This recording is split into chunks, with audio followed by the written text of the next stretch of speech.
Well, saw the Mavs play last night. It was awesome. J.J. Barea. He was awesome last night. And Luka Doncic. He's awesome. He was pretty dang good, too. That was a lot of fun. Do we have like an official go, or is there a horn? You're waiting on a horn? Hey, good morning, Coach. Good morning. Checking to see it's now Thursday, and everybody wants to know if you've heard from the NCAA about the 3 players. Not yet.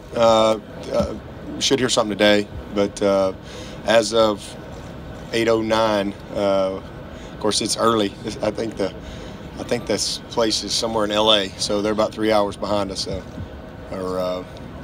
I guess that's about 2 or 3 hours from where we are. So we'll see. Hopefully today, sometime.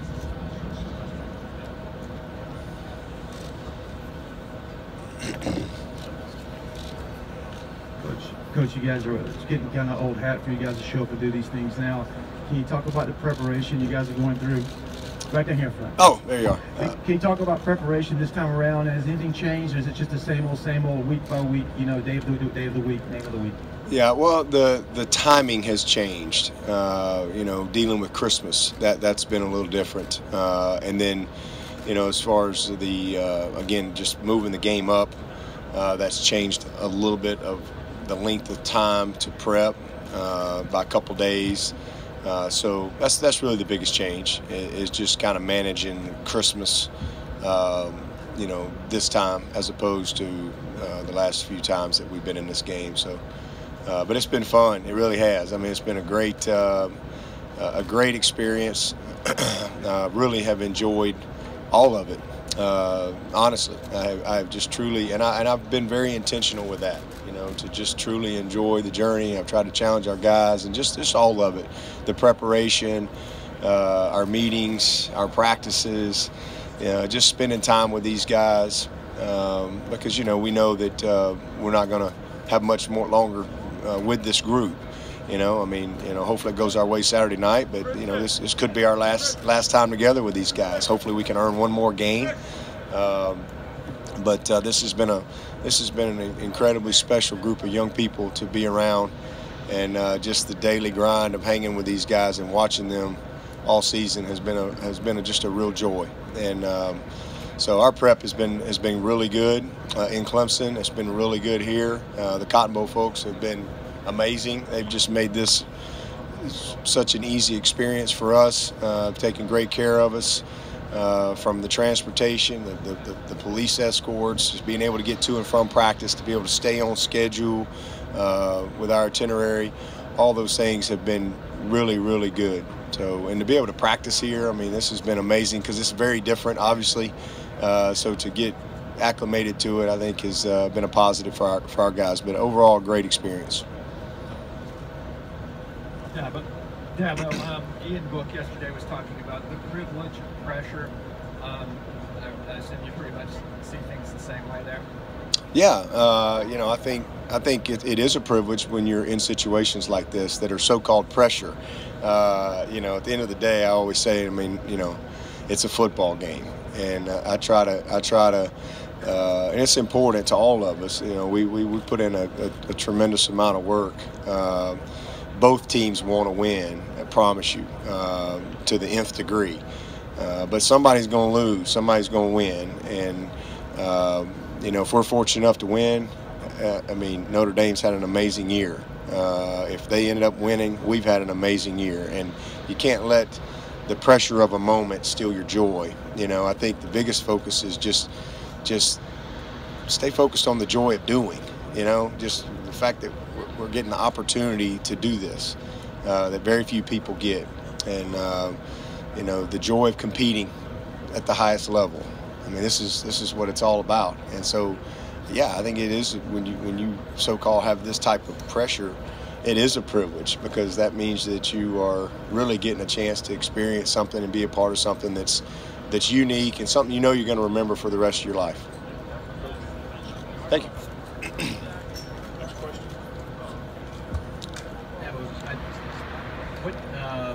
you had to put a percentage on it, or the way you're looking at Dexter's availability coming up, how are you feeling about the Texas plan? How are you trying to move forward and prepare?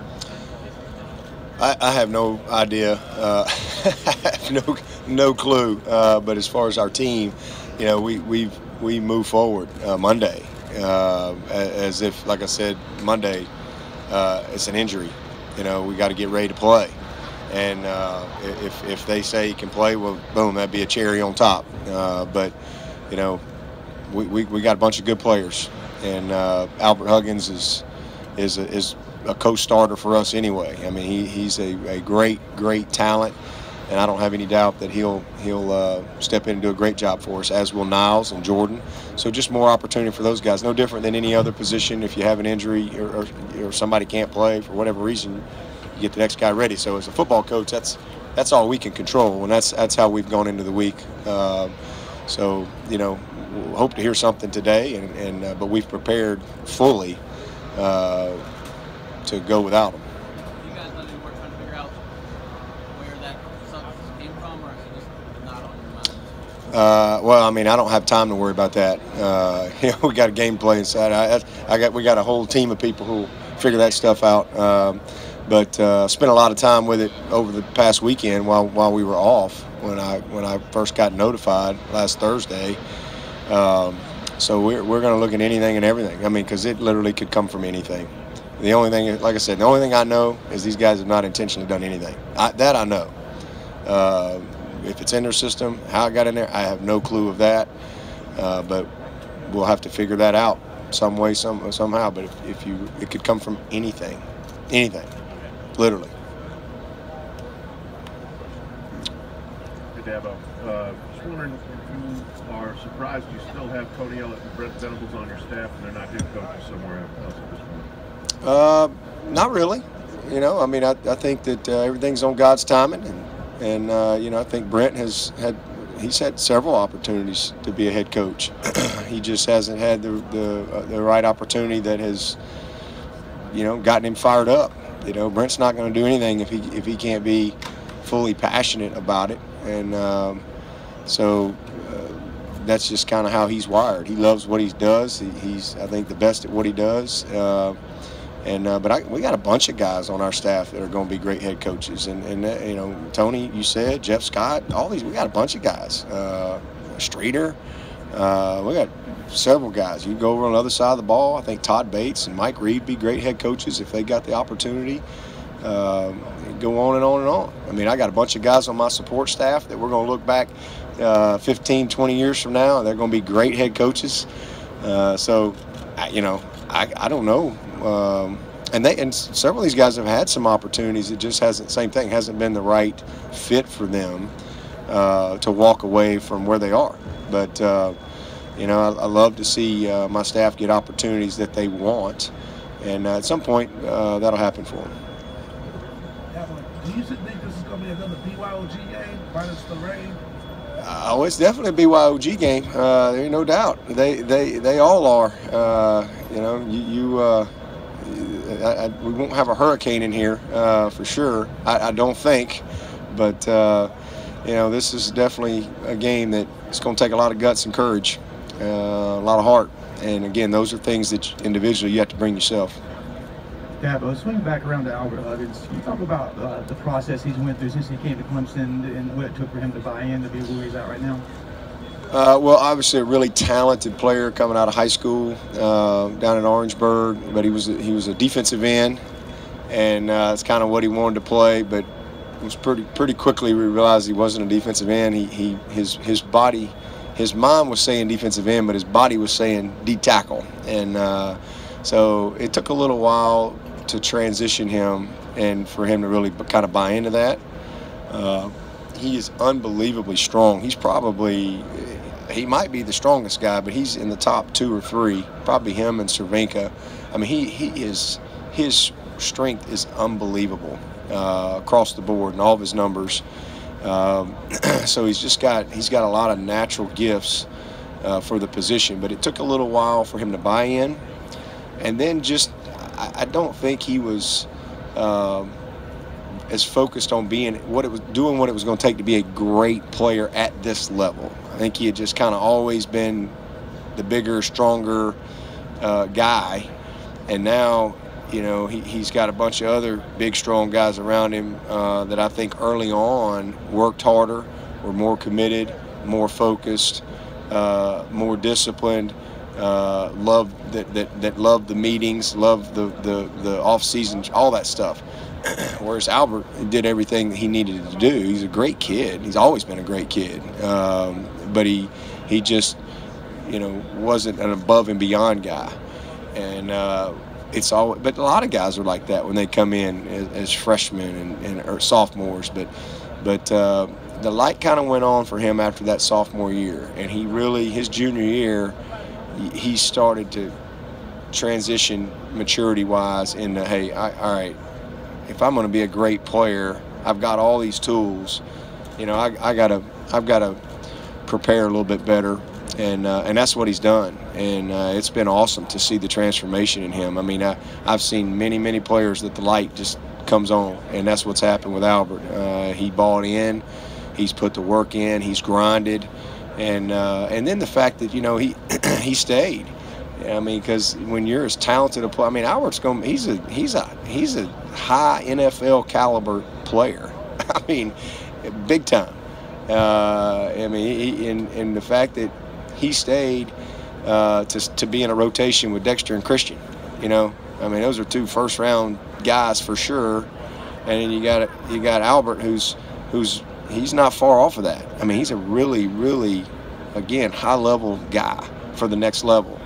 And the fact that he stayed and bought into just, you know, playing with the rotation of those three guys, all of them have worked well together. I'm really proud of him.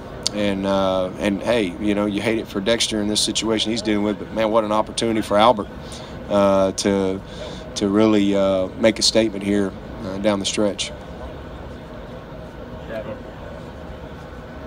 Dabo, when you played Notre Dame in 2016, that was kind of a pivotal game for your program at the time. Kind of share your reflections from that night and also discuss how that's kind of springboarded your program where it's gotten to. Yeah, I don't really see it as a springboard. I think the springboard to our program was 2010, to be honest with you. You know, that sounds crazy. We won 6 games that year. But that's kind of, for me, when I knew that we really had the foundation in place. Just how I saw our team handle that season, how they competed. And then the very next year we won the ACC in 11. And to me, that was kind of and we won the division in 09, and then we come back in 11 and win the league, win 10 games for the first time. Now we're 8-10 win seasons in a row. To me, that was the kind of the pivotal moment. So, you know, Taj Boyd taking over in 11 there and leading us to that first title. We just kind of went from there. But certainly that game in 15 was one of those steps. You know, I think we've made a lot of steps along the way, and that was definitely one of those steps because it was game day. You know, both teams had been off for 16 days, if I remember correctly. For whatever reason, we had this crazy layoff, and I believe we had just won up at Louisville, a big win. We knew we had a good team. It was Deshaun's sophomore year, and we were somewhere top 10, maybe 9 or 10, and they were 2 or 3 or somewhere up in the top 5, and if I remember correctly. But it was one of those games where if you win it, if you lose it, you weren't going to be out of it. It was early in the season, but if you win the game, you got a chance to really position yourself well at that stage of the season. And but there was just a lot of emotion in that game. It was game day, and for Clemson people had been looking forward to that game since it was announced because they hadn't played them since the late 70s. Joe Montana, last-minute drive, big shocker there. So it was just a lot of build-up to it, a lot of energy, a lot of emotion for both teams. And then it was a hurricane on top of it, and it was just an unbelievable. I mean, I literally remember late. It was like sometime in the third quarter, you literally could not see across the field. I mean, it was unbelievable. But it was one of the funnest games I've ever been a part of. I mean, it was an epic game. It's a shame that somebody had to lose, but for it to come down to a 2-point play, and I still have visions of Ben Boulware slapping his head and doing flips, forward flips all across the field, getting up, celebrating. It was an awesome moment. You know, Travis Blanks and Kevin Dodd, all those guys that were in on that play.